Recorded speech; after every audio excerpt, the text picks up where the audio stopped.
بسم اللہ الرحمن الرحیم۔ آج ہم آپ کو ہے کے متعلق بتائیں گے کہ ہے کسی لفظ کے ساتھ مل جائے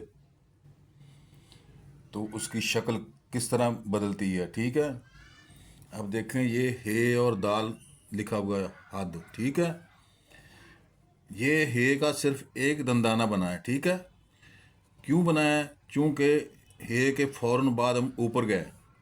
یاد رکھیں ہے کے فوراً بعد اوپر جانا ہے تو ہے کا ایک دندانہ بننا ہے، ٹھیک ہے۔ اگر ہے کے بعد نیچے آنا پڑے لفظ بنانے کے لیے تو پھر دو بننے ہیں۔ کیسے؟ یہ دیکھیں، اب ہم ہے کے نیچے آئیں گے بنانے کے لیے۔ دیکھیں ہے اور واؤ، ہو لکھنا ہو تو یہ دیکھیں دو دندانے بنائے، پھر واؤ کے لیے نیچے آنا پڑے، ٹھیک ہے۔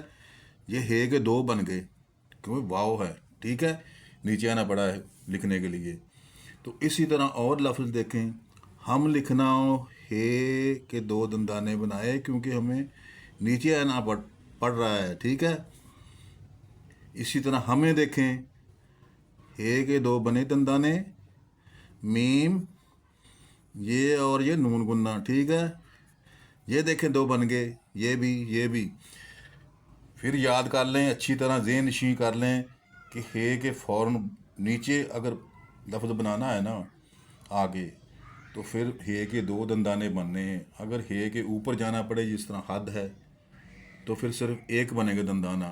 اور دیکھ لیں لفظ کے لیے، ذہین دیکھیں، زال، یہ ہے کے فوراً بعد اوپر گئے یہ کے لیے، یہ دیکھیں ایک دندانہ بنا ہے ہے کا، یہ کہ ہے، یہ والا ایک دندانہ ہے، یہ ہے کا صرف ایک بنا ہے، یہ ذہین، ٹھیک ہے۔ اسی طرح اور دیکھیں لفظ ہلکا، ہے کے فوراً بعد پھر لام کے لیے اوپر جانا پڑا ہمیں تو یہ ہے کا صرف ایک ہی دندانہ بننا ہے، ٹھیک ہے۔ اسی طرح اور دیکھ لیں، یہ ہلدی لکھیں، ہلدی کے لیے بھی لام ہے، یہ اوپر جائیں گے، ٹھیک ہے، یہ چھوٹی یہ ہے۔ اچھی طرح ذہن نشین کر لیں لفظوں کو۔ اگر ہے کے فوراً بعد آپ کو اوپر جانا پڑے تو صرف ایک دندانہ ہے کا بنانا ہے۔ اگر ہے کے فوراً بعد آپ نیچے آئیں گے لفظ بنانے کے لیے تو پھر دو دندانے بنیں گے، ٹھیک ہے۔ سمجھ آئی؟ اللہ حافظ۔